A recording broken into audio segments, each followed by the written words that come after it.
नमस्कार, स्वागत है आप सभी का एम ऑफ लर्निंग में। आज की वीडियो का टॉपिक है परमहंसः रामकृष्ण।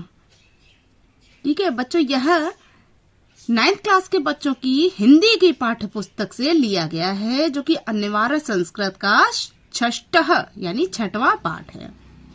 चलिए शुरू करते हैं इसका हिंदी अनुवाद। रामकृष्णः एकः विलक्षणः महापुरुषः अभवत्। रामकृष्ण एक विलक्षण माने होता है बच्चों अद्भुत, अनोखे। महापुरुष अभवत माने हुए। तस्य विषय महात्माना गांधीना उक्तम। उनके विषय में महात्मा गांधी जी ने कहा है, परमहंसस्य रामकृष्णस्य जीवन चरितम धर्माचरणस्य प्रायोगिकम विवरणम विद्यते। अर्थात परमहंस रामकृष्ण का जीवन चरित्र धर्म के आचरण का प्रायोगिक यानी कि व्यवहारिक विवरण है। तस्य जीवनम अस्मभ्यम ईश्वर दर्शनाय शक्तिम प्रददाति। अर्थात उनका जीवन, तस्य माने होता है उनका जीवन, ईश्वर के दर्शन की शक्ति प्रदान करता है। प्रददाति प्रदान करता है। तस्य वचनानि उनके वचन न केवलम कस्यचित् नीरसानि ज्ञान वचनानि अपितु तस्य जीवन ग्रंथस्य पृष्ठानि एव। उनके वचन न केवल किसी के नीरस ज्ञान के शब्द नहीं हैं, अपितु उनकी जीवन रूपी पुस्तक के पृष्ठ हैं। यानी कि उनके जो शब्द थे वह किसी के नीरस ज्ञान के शब्द नहीं है। उन्होंने जो कुछ भी लिखा है वह उनकी जीवन रूपी पुस्तक के का ही अनुभव है, यानी पृष्ठ है। चलिए आगे देखते हैं क्या है। तस्य जीवनम अहिंसायाः मूर्तिमान पाठः विद्यते। उनका जीवन अहिंसा के प्रत्यक्ष पाठ के समान विद्यमान है। मूर्तिमान माने होता है प्रत्यक्ष। चलिए अगला पैराग्राफ देखते हैं बच्चों। स्वामिनः रामकृष्णस्य जन्म। स्वामी रामकृष्ण का जन्म बंगेशु यानी बंगाल में हुगली प्रदेशस्य कमार पुकुर स्थाने, यह एक जगह का नाम है, 1836 यानी 1836 में हुआ था। तस्य पितरो परम धार्मिको आस्ताम। उनके माता पिता परम धार्मिक यानी अत्यंत ही धार्मिक थे। बाल्यकालादेव रामकृष्णः अद्भुतम चरित्रम अदर्शयत्। बाल्यकाल से ही रामकृष्ण ने अपने अद्भुत चरित्र को प्रदर्शित किया था, यानी कि बचपन से ही उनका अद्भुत चरित्र जो है वह दिखाई देता था। तदानीमेव ईश्वरे, उसी समय ईश्वरे तस्य सहसा निष्ठा अजायत। उसी समय से ही उनकी ईश्वर में सहजा माने स्वाभाविक, निष्ठा माने श्रद्धा हो गई थी, यानी बचपन से ही वे ईश्वर को माना करते थे। ईश्वरस्य आराधनावसरे स सहजे समाधो अतिष्ठित। ईश्वर की भक्ति के समय वे सहज रूप से समाधि में बैठा जाया करते थे। समाधो माने समाधि में, अतिष्ठित माने बैठ जाया करते थे। अगला पैराग्राफ देखते हैं। परम सिद्धो अपि। परम सिद्ध होते हुए भी सह सिद्धेनाम प्रदर्शनम नोचितम अमन्यत। यानी कि परम सिद्ध होते हुए भी वह सिद्धियों के दिखावे को, प्रदर्शन माने दिखावे को, नोचितम उचित नहीं मानते थे। एकदा केनचित भक्तेन कस्यचित महिमा एव वर्णित। एक दिन किसी श्रद्धालु ने, केनचित माने किसी, भक्तेन यानी श्रद्धालु ने किसी की महिमा का वर्णन इस प्रकार किया। असो महात्मा पादुकाभ्याम नदी तरति इति महतो विस्मस्य विषय। असो वह महात्मा खड़ाऊ से नदी पार कर लेते हैं। तरती माने पार करना, ठीक है। इति महतो विस्मस्य विषय, यह अत्यधिक ही आश्चर्य का विषय है। विस्मस्य माने आश्चर्य का विषय है। परमहंसः रामकृष्णः मंदम अहसत अवदच्च। परमहंस रामकृष्ण मंद मंद मुस्कुराते हुए बोले, अस्याः सिद्धे मूल्यम पड़देमात्रम पड़देन्नौकाया सामान्यो जनः नदी तरति। इस सिद्धि का मूल्य, अस्या सिद्धि यानी इस सिद्धि का मूल्य सिर्फ 2 पैसे का ही है।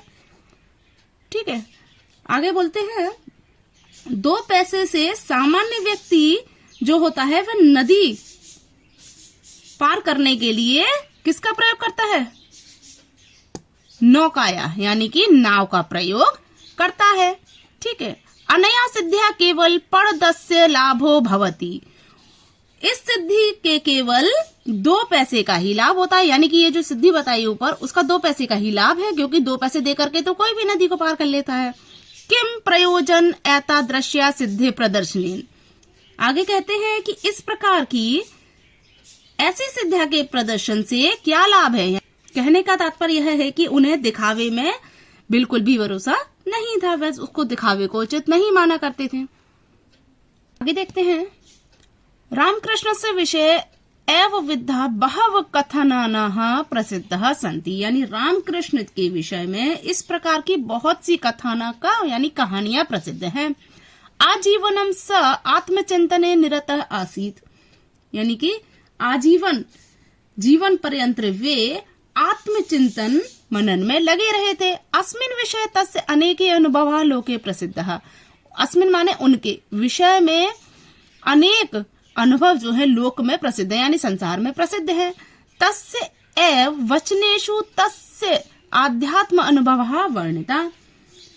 उन्हीं के वचन, तस्य एव यानी उन्हीं के वचनों में ही आध्यात्मिकता अनुभव वर्णित है, यानी उन्हीं के द्वारा जो वचन कहे गए हैं वह यहाँ नीचे वर्णित किए गए हैं। चलिए पहला हम देखते हैं, जले निमज्जितः प्राणः यथा निष्क्रमितुम् आकुलः भवन्ति तथैव चेत् ईश्वर दर्शनाय अपि समुत्सुकः भवन्तु जनः तदा तस्य दर्शनम भवितुम् अर्हति।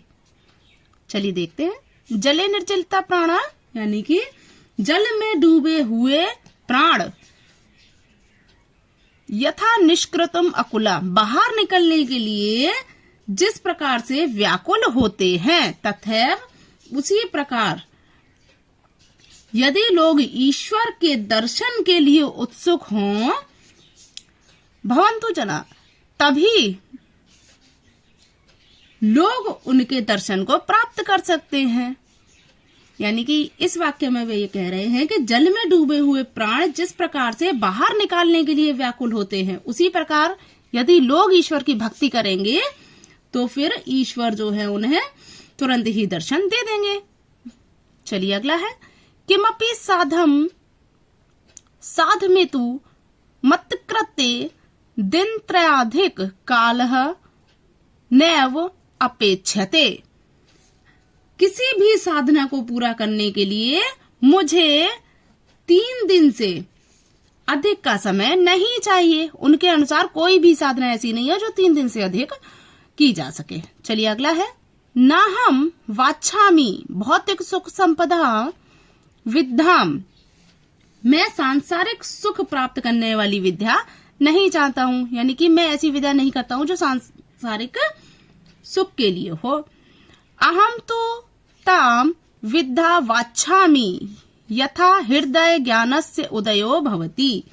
मैं तो उस विद्या को चाहता हूँ जिससे कि हृदय में ज्ञान का उदय हो। चलिए आगे देखते हैं क्या है, अयम महापुरुषः स्वकेन। यह महापुरुष अपने योग अभ्यास के बल पर एतावान महान सज्जात, इतने महान हो गए।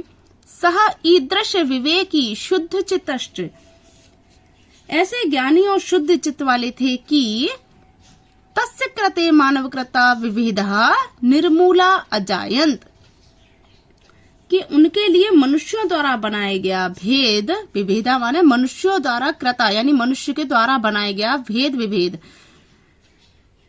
निराधार थे। स्वकीयेन आचरण एव तेन सर्व साध्यतम। अपने आचरण पर ही उन्होंने सब कुछ सिद्ध किया था। साध्यतम यानी सिद्ध किया था, प्राप्त किया था। विश्व विश्रुतः स्वामी विवेकानंद, विश्व प्रसिद्ध स्वामी विवेकानंद अस्यैव महाभाष्य शिष्य आसीत। इन्हीं महानुभाव के शिष्य थे, यानी स्वामी विवेकानंद जी रामकृष्ण परमहंस के शिष्य थे। तेन न केवलम भारतवर्षे अपितु पाश्चात्य देशेष्वपि व्यापकस्य मानव धर्मस्य डिंडिम घोषः कृत। उन्होंने केवल भारतवर्ष में ही नहीं अपितु पश्चिमी देशों में भी व्यापक मानव धर्म का डंका बजाया, यानी उसका की प्रचार प्रसार किया। यानी उन्होंने भारत में ही इसका प्रचार नहीं किया था, विदेशों में भी प्रचार प्रसार किया। तेन अन्येष्ट शिष्य जनानाम कल्याणार्थ स स्थाने स्थाने रामकृष्ण सेवाश्रमः स्थापितः। अर्थात उनके अन्य शिष्य के लोगों ने कल्याण के लिए जगह जगह रामकृष्ण सेवाश्रम की स्थापना की। उनके जितने शिष्य हो गए थे उन्होंने रामकृष्ण सेवाश्रम की स्थापना जगह जगह पर की थी। ईश्वरानुभवः दुःखितानां जनानां सेवक्य पुष्यति इति रामकृष्णः महान संदेशः। ईश्वर का अनुभव दुखी लोगों की सेवा से ही दृढ़ होता है। यही रामकृष्ण परमहंस का महान संदेश है। तो बच्चों, यह चैप्टर यहाँ पर समाप्त होता है।